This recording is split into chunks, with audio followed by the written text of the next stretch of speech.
ફારામેલી બપોર થઈ ગઈ અને આજે તમારો ભાઈ ગયો ગાર્ડનમાં. તમને ખબર છે ગાર્ડનમાં અત્યારે કોણ આવે? નહીં ખબર હોય? કહી દઉં તમને, ગાર્ડનમાં જે નાના છોકરા આવે ગાર્ડનમાં અત્યારે શું હોય કે હિંચકા લપસીને એવું હોય. તો અત્યારે એને તમારો ભાઈ નાનો હતો ને તો હિંચકા એને ખાધા નહોતા કોઈ દી, બરાબર. તો હવે એને રહી રહીને હિંચકાનો એને એમ થયું હોય કે હા થોડીક વાર હિંચકા ખાઈ લે આપણે. તો એને આપણે જે હિંચકા ખાઈ લે આપણે, તો તમારા ભાઈ એને બહુ એટલે બહુ હિંચકા ખાધા. બહુ હિંચકા ખાઈ ને ફેર ચડી ગયા, બહુ એટલે બહુ ફેર ચડી ગયા. તો જીરીક આપણે ઘરે જઈને દવા લઈ લેવું, બરોબર હે.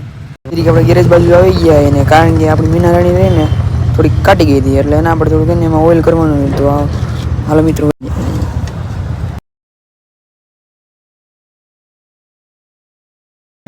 एक काम कर 200 रुपया दे और 50 रुपया કવિને આપણે બે ભાઈના ફોન એવા રહેતા હતા, ભાઈ તું મંદિરે ક્યારે આવશે, મંદિરે ક્યારે આવશે. તો ફાઇનલી મિત્રો પોગી ગયા મંદિરે, અને મંદિરે એને થોડુંક પૂછી લે આપણે શું કામ હતું, બરોબર હે.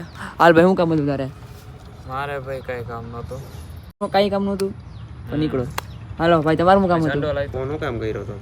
ફોન મેં એમ કર્યો હાલો મંદિરે આરતી કરવા. ફોન પેલા મેં કર્યો, પછી તે કર્યો. તો ભાઈ પૂગી જવાનું હોય ને, કલાક કરવાની. તે કલાક કરી મેં કીધી. જો કેવું ખોટું બોલ્યા, શરમ વગર ના આવો બધા હકીકત હે. યુટ્યુબર અમે કોઈ ડિલિવરી કરે ન કરે ને ભાઈ, જો આ કરે જો ખાવાનું થયું. खत्म